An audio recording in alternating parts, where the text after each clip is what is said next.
a lot of business right now, because the economy is tight and things are tough, the first thing to be cut is their marketing budget and their advertising spend. But you know what? They're not going to see the results of that halt immediately. They're just going to keep running for maybe a year, 2 years. But in 3 years, people forget them. The one thing that I have seen personally, is that there are two different worlds.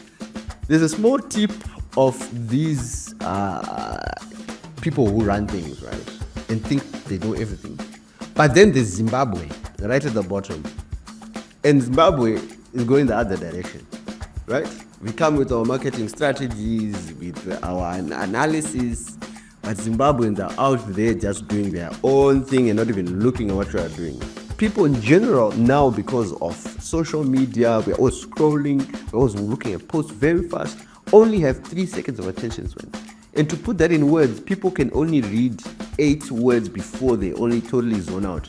So that means we need to capture people in the first 8 words we say to them, whether in a TikTok post, in an Instagram post, whether in a billboard.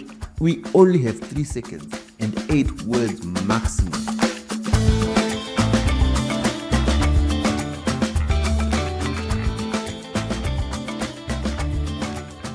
Good day, guys. How are you? So today is a special day. It's the day that we launch a special episode, the first episode actually, of a podcast called Bold Moves. And I'll explain the reasoning behind Bold Moves.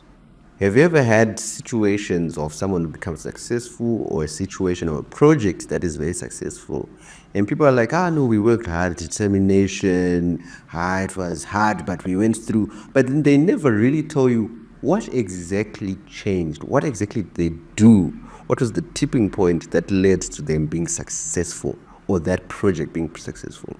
So that's exactly what we're going to be talking about in this podcast, where we talk about the brave decisions that have changed it all for business people, for marketing strategies, for advertising, because also those are the spaces that I'm personally passionate about. So yeah, welcome to Bold Moves, the brave decisions that changed it all. And the key areas we're going to be talking about, like I said, are strategies in how to make your advertising, your business, your entrepreneurship journey really go to the next step. The tipping points and the steps that make your business, your advertising, your marketing really go to the next steps. So thank you very much for coming and watching, and I hope you enjoy this episode and all the episodes that are going to come in the future. So yeah, to kick off today's episode, we are going to do a solo run just to set the tone.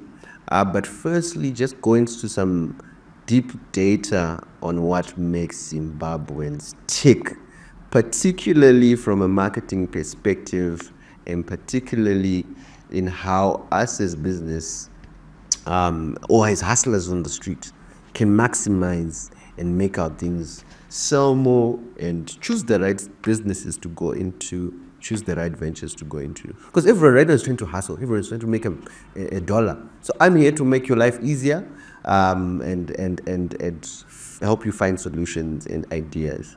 So just the background about me, maybe you might be asking, why is this guy telling me about marketing and business?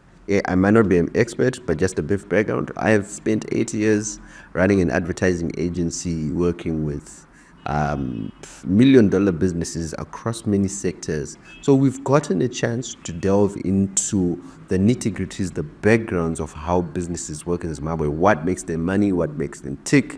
And we've had extensive experience just trying to understand the consumers. So when we do the marketing strategies, the work. So yeah, the advertising agency that I run is called Bergast House, and we've worked across Zimbabwe, Rwanda, Zambia, and we're excited to share some tips with you. So yeah, so I'll jump right into it, into the first thing that I think. So as a precursor on why this particular topic for this first episode, I recently posted something on LinkedIn where I was talking about, I'll read for verbatim what exactly I said. I said, in Zimbabwe, where businesses are shutting down daily, making tough choices has become the norm. Every dollar counts. The temptation to cut marketing and expenses is more and more larger every day. But my question was then, do people stop brushing their teeth because cavities don't show up now? Or do people stop exercising because you don't get big the first day you skip? So that's the same thought I had on marketing. To say a lot of business right now, because the economy is tight and things are tough, the first thing to be cut is their marketing budget and their advertising spend. But you know what? They're not going to see the results of that halt immediately. They're going to keep running for maybe a year, 2 years, but in 3 years, people forget them. People won't start remembering them, and they'll start reducing revenues, and profits will start going down, and eventually they'll close. So advertising, just like running or jogging, is not something that you see immediately when you stop doing, but it's something that gradually dries out. So my running call in that post was just to say, hey, CFOs, we know that you like to see actionable KPIs. But if you think around it also, that is a bit of instant gratification that you want. And we all know that success comes from delayed gratification. So yeah, that's the background, that's the precursor and the birth of the episode today. So yeah, then the second concept I want to introduce before I dive into the details and data is, in Zimbabwe, how I view the structure of our country is that it's structured in a way that we have executives, right? We've got the people who make things happen, who start businesses, who are marketing executives, who are strategists. And these people are usually have gone and studied at local universities, or have studied at foreign universities. We've gained all this knowledge and we come back and try to implement those strategies in Zimbabwe. But you know what? One thing that we have seen, I have seen personally, is that there are two different worlds. There's a small tip of these people who run things, right, and think they know everything. But then there's Zimbabwe, right at the bottom. And Zimbabwe is going the other direction, right? We come with our marketing strategies, with our analysis, but Zimbabweans are out there just doing their own thing and not even looking at what you are doing.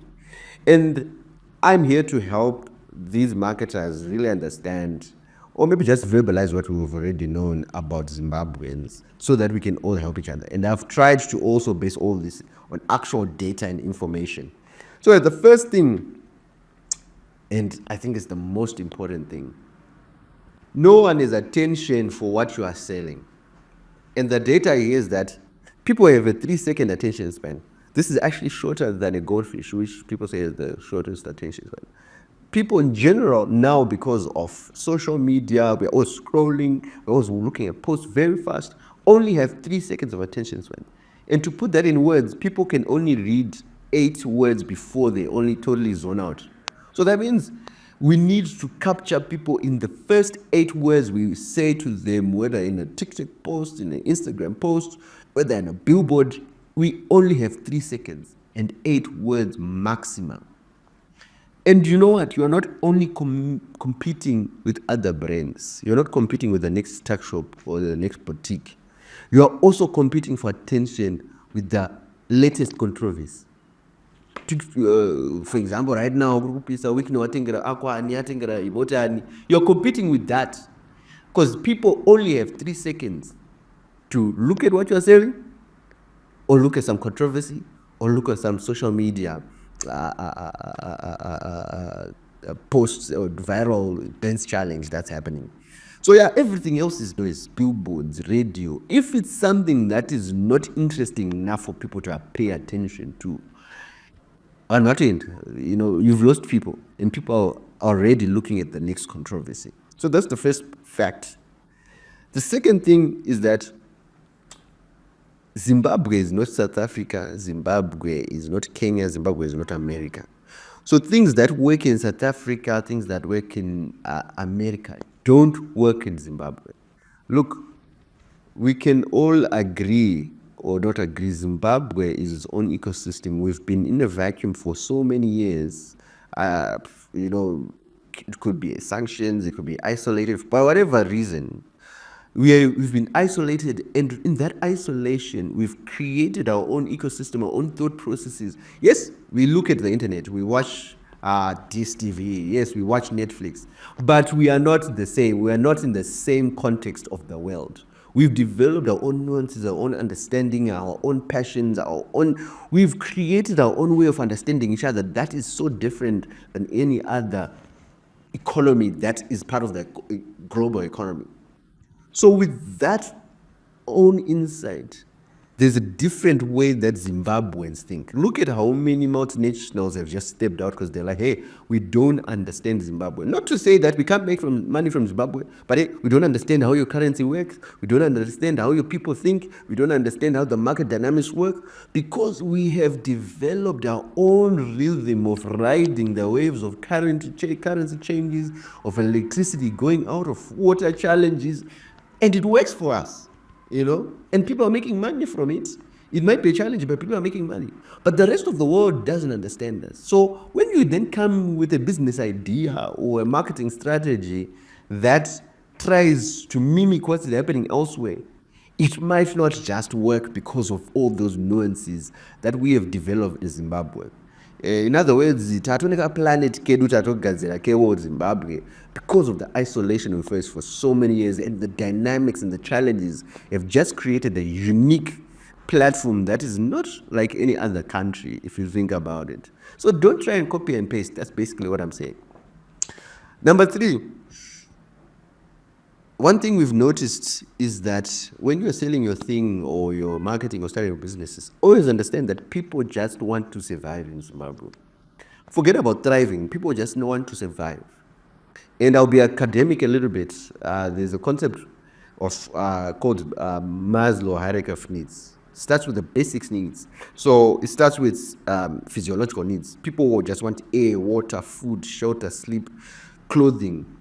So just stick with me for now so that I explain what I'm trying to say.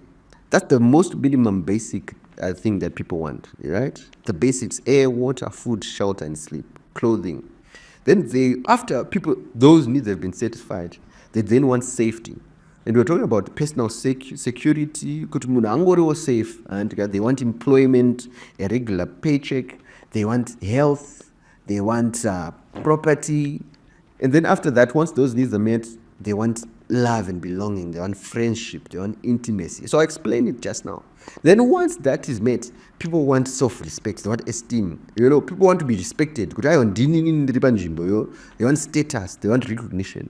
Then once that is met, they want to be the most that they can be. So let me put it in Zimbabwean context. If you notice, the majority of people are living hand to mouth, and all they want is to survive, really. They want basics, they want food, they want water, they want sleep, they want clothes. And once that is met, people want a job, right? They want personal security, they want health, right? Then in Zimbabwe, then people want the next level, which is connection. They want relationships. So if you are a business person, don't come with an app selling AI to someone who doesn't have a place to stay, or even doesn't have clothes. They won't buy it. And unfortunately, that is the majority of Zimbabweans. The best businesses, if you really analyze it, are people who sell the basic stuff. It's not the hottest app. That's where we're now seeing the difference between America, South Africa, and ourselves. In Zimbabwe, people still just want the basics. They want cement, they want pit sand, they want chicken, they want salt, they want sugar, they want rice. Because we are still just at the level of selling the basics. So that's an insight for when you want to start a business. Just go to the basics. And it's hard for us, young people and entrepreneurs. We're always thinking, can I start an app? Can I start a website? Can I start? It might be flashy and it might attract a lot of attention, but it might not be viable. Because in Zimbabwe, also another key insight, the money is in the volumes, in the things that you sell in volumes and not in big lump sum payments like any other countries. We don't have venture capitalists, we don't have all that. But if you sell something, just the basics, and sell it in volumes, the commodities, that's where the money is. And also from a marketing perspective, People just want the basics. When you're talking to people, you're not talking about the big aspirational things. You're talking about, hey, this will satisfy your need. You won't go hungry. And then when you talk to the next demographic, because that's where the chunk of our demographic is, you then talk to connection. That's why Facebook and social media is so big, because people just want to connect with other people. They want to forget the stresses, they want to forget the troubles they're in, their poverty, and just connect with people. But they are not looking at self-actualization, right? And then we've got them being a level, which is the esteem. They've got the food, they've got the self-respect, they've got the connections. Now they just want to be said, ndini boss, boss chakadaro, the esteem. And you notice they'll buy the latest cars or whatever. But don't mistake that with the majority. They are not the majority. They're just a small sample of the population. The majority of Zimbabweans are right at the bottom of the table, and that's the people you're talking to. Also, you can use this next information the way you want it to, but from research that was recently held in Zimbabwe, majority of Zimbabweans earn between $100 and $300. So whatever product you are launching, whatever business you're starting, always know that you're competing with rent, you're competing with food, you're competing with school fees to take a bit of that $100 to $300. And if you think about it, look at all the successful businesses. Could be the fast food, chicken slice, whatever. They're only taking off $3 at a time, $4 at a time of that $300, but they're taking volumes of that amount. They're not taking the whole $300. So if you come into a market with a product worth $500 or $600, you can only get so much of the people at the top, but you're leaving the volumes at the bottom. So remember that.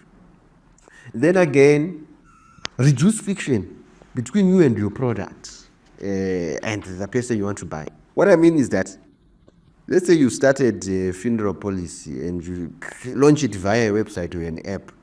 Hey, my guy, it's not going to work. People in Zimbabwe just want the least frictionless way to get what they want. So, for example, I'll give you data again. People in Zimbabwe, 74% of the population use USSD codes. So EcoCash or whatever, they only use *151. That's what they like, the majority. And only around 50% of people then migrate to amps. So if you want to sell something, don't make it too difficult. Don't say bullshit. Make people go to a website. Don't say, here's my product, DM me for the price. Make it simple and make it effortless so that people can get to the product as fast as possible. And then this is another insight called, it's easier to get people to opt out of a service than opt in. So this is for the big corporates. Let's say you've launched a new product. You have the product already there day one and have people opt out of it. Let's say you've launched a new e-commerce platform where people can buy, but you have already gotten them, they're already using your banking services. It's easier for that feature to already be in the app or in the website or in the platform that they're already using than to then ask them to join, rather than to opt out. Because also Zimbabweans are very lazy to try out new things. We're usually laggards in our makeup. And then the other thing for us young, savvy digital marketers, the platforms that are used mainly in Zimbabwe, 98% of Zimbabweans, of all Zimbabweans, use WhatsApp. So when a bank is trying to launch a new product or a new chatbot, rather not put it on your website, think about putting it on WhatsApp. Because someone who's herding goats has WhatsApp. People have WhatsApp bundles. So the friction to using that platform is very short and very small. So think around using WhatsApp. And I don't see a lot of brands, a lot of businesses using WhatsApp in Zimbabwe. I don't know why, but the insight in the data just says 98% of Zimbabweans use WhatsApp, followed by 95% of people using Facebook, then 84% of people using TikTok. And this is a big one. I've rarely seen a lot of brands on TikTok. Majority of people are scared of TikTok, but this is where people are. So use that information the way you want it. And again, to my corporates, ZBC still works. About 10% of people who watch TV only watch ZBC. The rest are on other platforms like Facebook, TikTok, etc. But 10% watch ZBC. And out of that 10%, 76% of them watch ZBC during news time. So you know where to place your advert. I won't dwell too much on that. Then another key insight, which I mentioned earlier, but more in detail, Zimbabwean consumers are drawn to anything that helps reduce stress. So such as alcohol, controversy. They are also quick to adapt to change even when it's negative. So Zimbabweans, I think this is a well-known thing, but I'll just share it and say Zimbabwean people just move on very fast, right? They adapt very fast. So when changes happen, we get used to them very fast. So let's say there's no water, we dig a borehole. Let's say there's no electricity, we put up solar. Let's say, we make a plan very fast. And that's also a marketing side or business plan inside that crazy idea you have that speaks to basic needs. If you do it properly, Zimbabweans are quick to adapt and adopt it. Just look at the uptake of EcoCash, the uptake of all these products. Zimbabweans uptake these products very quickly if they meet a basic need. And then another insight is that it's not what you say, it's how you say it. So when you're talking to a consumer, to a target market, it's really not what you are saying, it's how you're saying. Because people really only do things when they believe that it's true. So going back to my first points to say, we are coming here as marketers or as business people from top of the mountain with our ideas and to try to talk in the same voice. But people in Zimbabwe just want to be spoken to authentically in the way that they speak, and not in verbose language and not in your big technical language. They just want to be spoken to in the way that is normal and is general and it's authentic. Because when something is authentic, you speak to someone's emotion. When you speak to someone's emotion, that person takes action rather than just speaking and talking like you are a ChatGPT. And that's a big issue right now. A lot of marketers are just typing out things in ChatGPT which are soulless, emotionless, and no wonder people don't even engage with that, because it's not really authentic, it's not natural, it is not coming from the heart. Without another doubt, Zimbabweans just listen to a lot of radio, and that's the biggest platform currently. People in Zimbabwe just listen to a lot of radio. So if you're not in radio and you're a big company or a small company, I actually don't know when a lot of small companies don't use radio, because it's relatively affordable. If you do it properly, you can get on radio and can get a lot of business from just radio. And I'll name names. Star FM has 37% market share. National FM has 31% market share. Imagine that. And people don't even ignore it. And it's one of the cheapest radio platforms you can get on in Zimbabwe. And on National FM, Bozongora is the most leading personality in this radio show, is the most popular. So if you have a radio spot on Bozongora show and National FM, it's an affordable option that you can get masses to buy your product in volumes.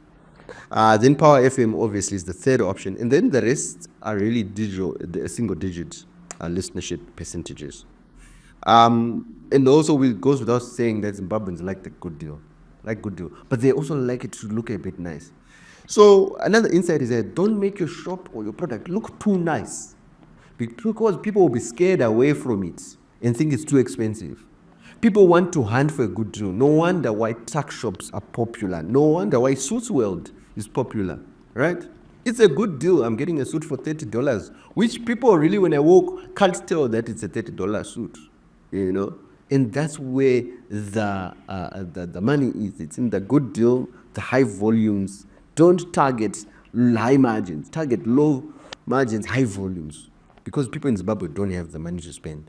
And then Zimbabwean corporates and companies underplay the role of influencers. And the excuse they use is that I don't want to be associated with a bad name or to be stained. But look, just use them as a platform, not as a brand ambassador. Share your product on their platform, let them share it, and not be associated with them that you're already in a marriage with them. They're just a platform to share your content. Because like we also say, the Zimbabweans like authenticity, and there is no other authentic thing like an influencer who's just sharing parts of their life, right? So yeah, in conclusions, Zimbabwean businesses are too shy to engage in brave, bold ideas that can really shift. And this is where the bold pivots are there, where we really understand our markets, understand our people, understand Zimbabweans in our own ecosystem, and relate to them in a way that we can really unlock a lot of value. So thank you very much, everyone. This is my first monologue. Hopefully in the next episode we'll have a guest who we can bring on board and have a chat about how they navigated the streets of Zimbabwe to be successful, or their projects and their products, how they made them to be successful. So looking forward for you to join us next time. Please sign up and subscribe and like our pages wherever you're going to see this. We're also going to share this in bits and pieces across social media. So thank you very much. Be brave, be bold.